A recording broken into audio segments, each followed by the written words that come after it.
while ago I asked you if any of you might have any questions relating to mudlarking or about me and my mudlarking, and I said that I was going to rope in the services of my daughter Grace, and here she is, part of the Stripey Top Brigade.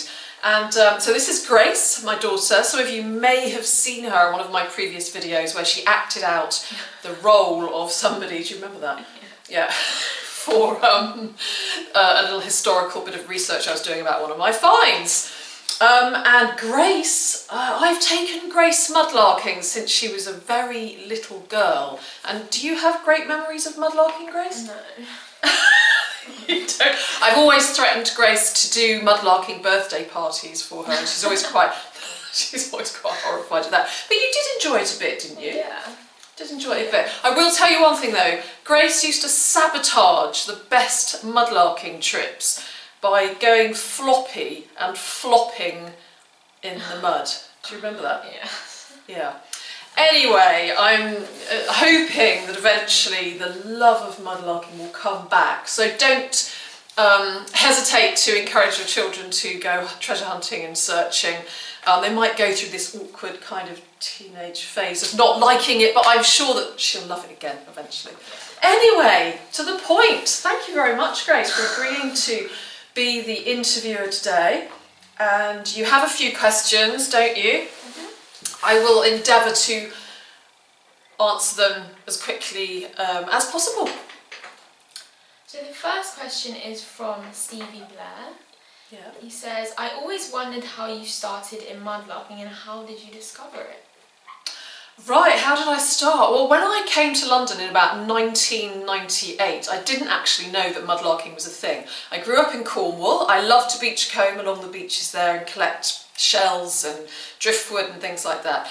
When I moved to London, I was living in Greenwich, and I found myself down on the foreshore one day, and it was like a replacement beach because I missed the beach in Cornwall, and I found little bits of pottery and glass, and then one day I found my first coin, and then I realised you could find bits of history on the foreshore, and I was absolutely hooked, and there was no going back after that. So that's how I discovered it. And so how did I start and how do I discover it? Yeah, I just discovered it by accident, and then I found out that mudlarking was a thing, and I applied for my permit, and there was no looking back. The second question is from Eric Ball, who said, what is the most strange item you have found? I have found a lot of strange items, probably too many to list. I have found some pretty odd human remains, which of course I have reported to the police, but I've chosen a few odd items. I found this young man here washed up on the foreshore one day. It gave me quite a shock because he's so lifelike. I thought he was a tiny mini person, and that was very strange. I never did find where he came from. How is it like still together? I know, really odd. He's made of resin. It must have floated down the river, so that was quite odd. Also, a large, heavy person, another one made out of cast iron, is this, which is quite strange. I think probably some kind of religious offering. Never really discovered who she is either. And then some smaller things, these little throat teeth here, which was quite disturbing because I hadn't realised that fish had throat teeth up until the moment I found these, or after I researched them. And this bit of turtle bone as well. I always thought was quite strange and unexpected. So that's just a few of the odder things that I have found along the Thames foreshore. Next. There's a question from Tillman, who said, did you study art in college or do you just have a natural talent? Did I study art in college? No, I didn't. If I could go back and do it all again, I would, because I always loved art and being creative, but I didn't go to art college, but I always wanted to create things. I'll be honest, I always wanted to be able to paint, and I went through a real stage where I was trying to paint water and the sea and the river, and I can't really paint very well at all. I can't. You can paint really well, but I love making collages and things like that, using the objects I pick up, obviously. So I'm good at that, but I really, I'm not very good at painting, that's for sure. But I think if you have a passion for something and you want to do it, then that's the best way to do it. If you feel a real calling to make and create, then you really have to follow that. So that's what I did, even though I didn't study at college. And Roderick asks, what inspired you to make artwork with your finds? What inspired me to make artwork with my finds? I think it's because I'm inspired by my finds, and I love the idea that you can make something with some old glass or pottery that's had a previous life. And I think when I make my fish, for example, or collages using some of the bits and bobs that I've picked up, I like for people to look at it and imagine where these pieces have been before, where the bits of glass have been, where they've come from. And it's just that idea of using something that's had a previous life and then it's got lost or thrown away, and then bringing it back to life again and giving it a new purpose. Like that really inspires me. Isabel asks, do you go mudlarking every day, or do you have another job besides being an artist, YouTuber and mudlark? Well, I used to work in the corporate world for quite a long time, actually, well over 20 years. And now I don't. I did leave that because I wanted to wake up every morning and feel excited about what I was going to do. So I saved up for a long time, and I left. And what I did was I then started to temp, because you can't just leave a job and then expect to make a living through making glass fish, to be honest.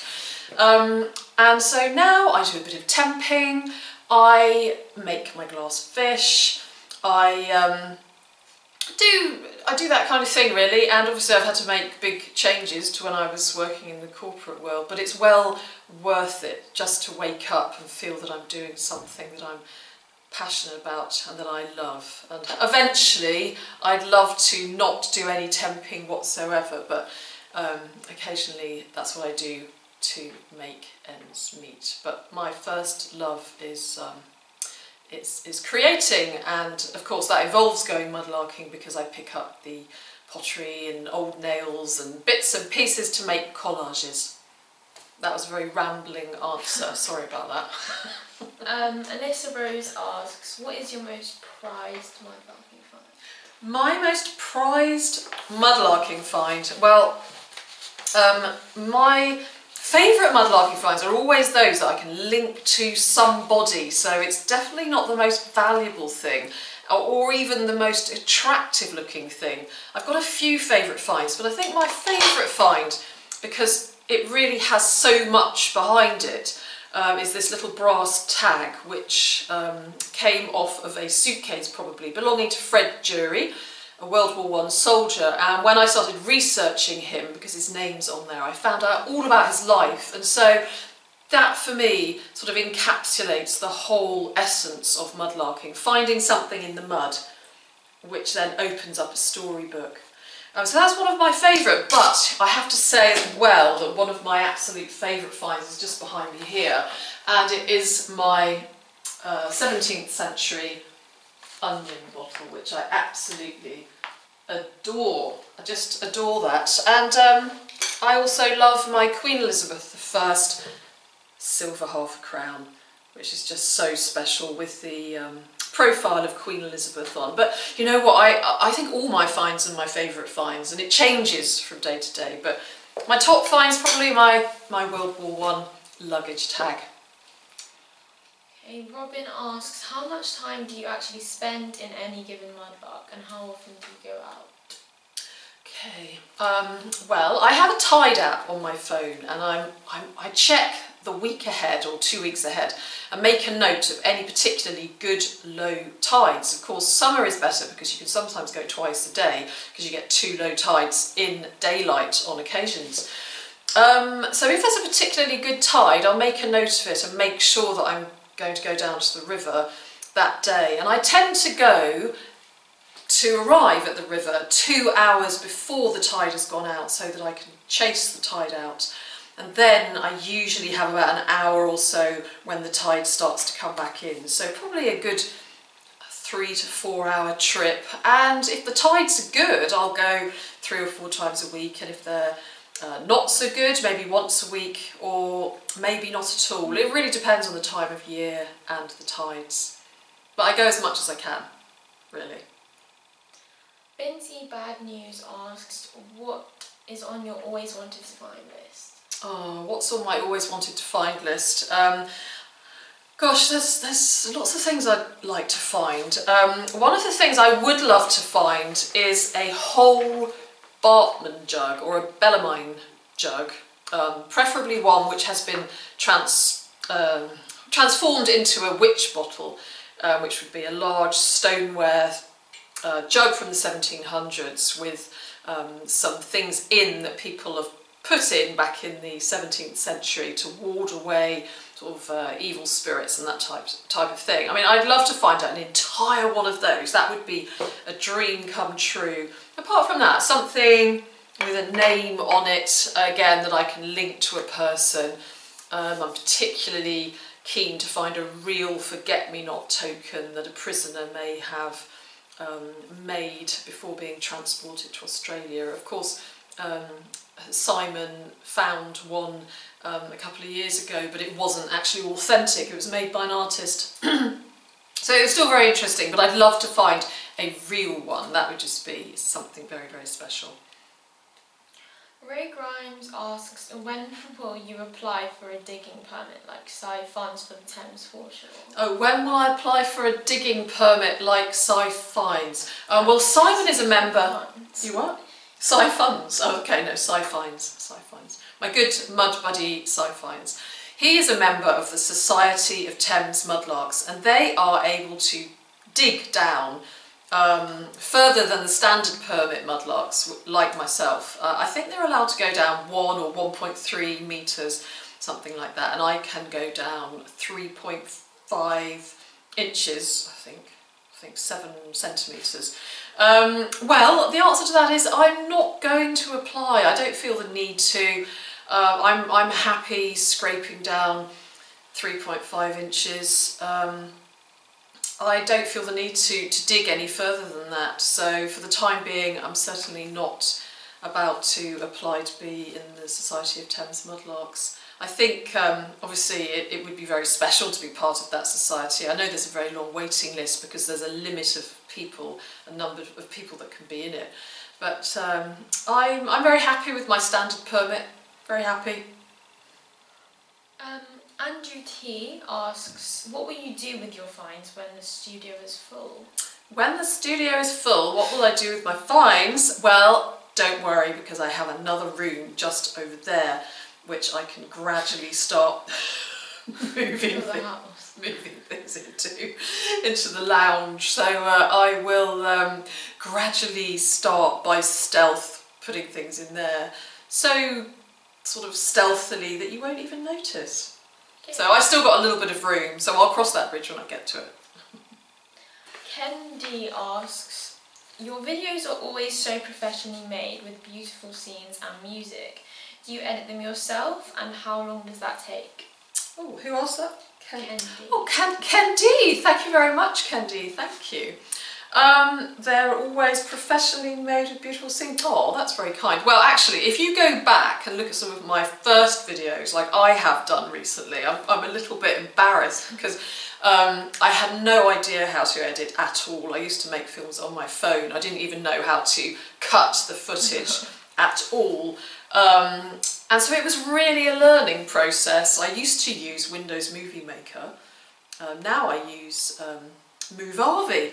And it's very basic because I'm not trained on how to edit films or anything like that, but I've really just learned as I go along, and I love trying to capture the nature down on the River Thames, so I like to incorporate that, and I particularly enjoy choosing music too. So it's like a whole creative process, and I look upon making a video like making a collage. You know, having all those different parts and then putting it together to make something beautiful. So it's almost like a work of art, really. For me, it's not just a video, it's got to be like a whole work of art. So there you go. So thank you very much. I do edit them myself, and I continue to learn. So thank you again for that kind comment. Sally Annie, Sally Sally Ann asks, did you go hunting as a child? Did I go hunting as a child? I didn't go hunting for rabbits or anything like that, but I did go hunting for things. Like Well, I used to love hunting for toadstools and mushrooms. Oh, I always wanted to be a mycologist when I was growing up. And so I used to love hunting for toadstools, mushrooms, insects, stones, bird eggshells, not eggs, yeah, the eggshells. So yeah, I was always out and about. I lived on a farm. I used to always be looking for things in the garden, searching. So I think it's always been part of my nature to be hunting around and searching for little treasures, definitely. Viennese Treasures asks, could you tell us about the process of making your art?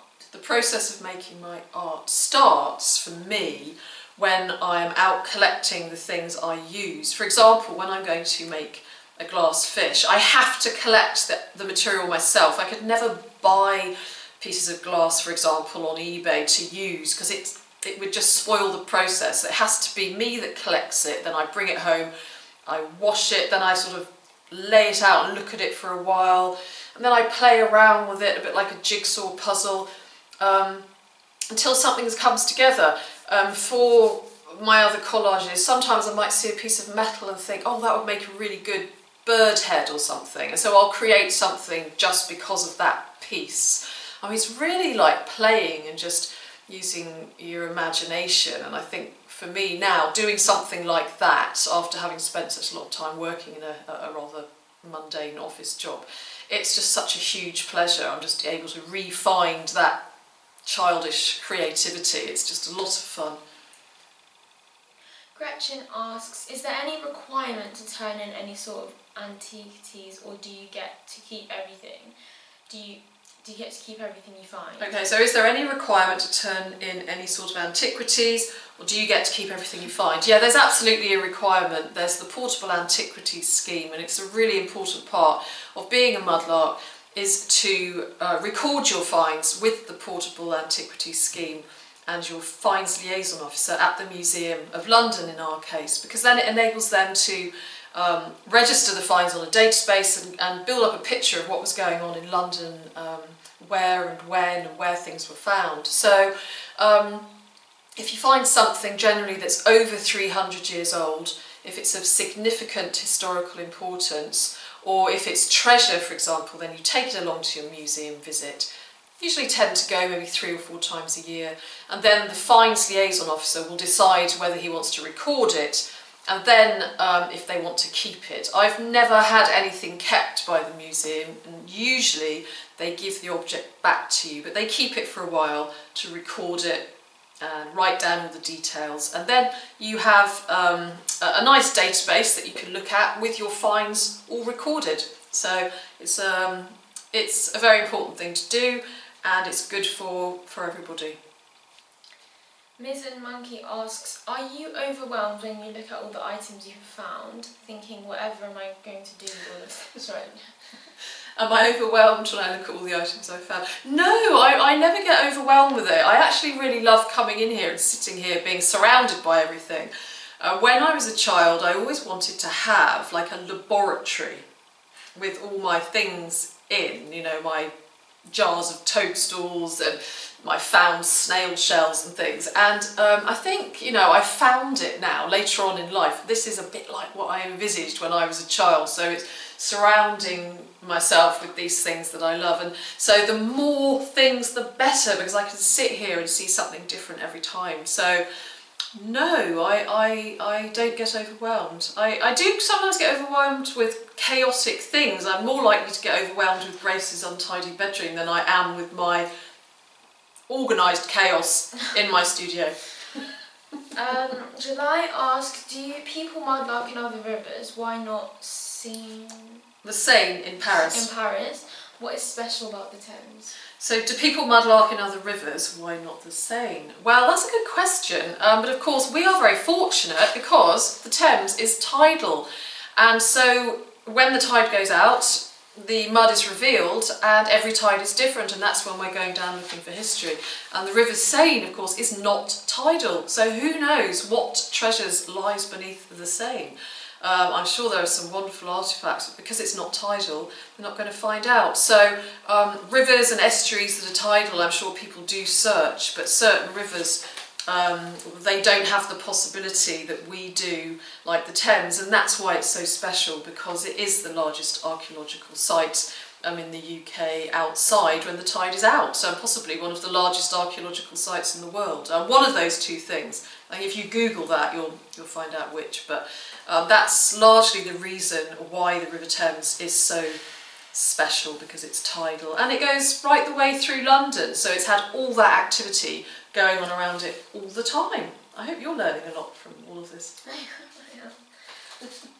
Have you got any more? Well, that's it. Okay, there were... Hang on a minute. Don't go. There were lots of other questions, but I didn't want to sort of keep you for too long. So I hope that's answered some of your queries and questions. And do you have any questions, Grace? Why do you always wear a stripy top? Why do I always wear a striped top? I don't know. I think it's because, I don't know, it's just comfortable. It just feels like me. It feels like my uniform, and I just get up and put the stripy top on. I know it's a bit strange, and I haven't really got a good answer for that. I do go through a lot of stripy tops. It just feels right. Don't you feel good wearing that stripy top? Yeah. And so, yeah, I think that's about it really. Of course, another question a lot of people ask is why are there so many pipes on the Thames foreshore, and I did go through that in my last video slightly. It's because people used to smoke them once or twice and throw them away. They were disposable, and so that's why we find so many. They're like old-fashioned cigarette butts. And I think permits, I could just mention as well about applying for a permit. At the moment, because of the lockdown, the Port of London Authority aren't accepting any applications for a permit, but they are the people to go to if you are wanting to apply for a Port of London Authority mudlarking permit, and all the details are on their website. The permit lasts for about 3 years, and it currently costs about £80, I think, so it's certainly well worth it, and they give you a list of where you can go and all the rules and regulations, but you do need a permit, and you know, it's part of a way to protect the foreshore and protect the history, and for people to be aware of what to consider when they're going down on the Thames foreshore. So I think that's it. Well, thank you very much for listening, and Grace, thank you very much for being a fabulous interviewer. Are you going to come mudlarking with me soon when you get your permit? Sure. Yeah. What would you like to find? No idea. No? No idea? Okay, well, we'll say goodbye and see you again very soon. I hope you're all coping okay with this lockdown. Sending you lots of love from London. See you again soon, guys. Anything to say? Bye. Bye.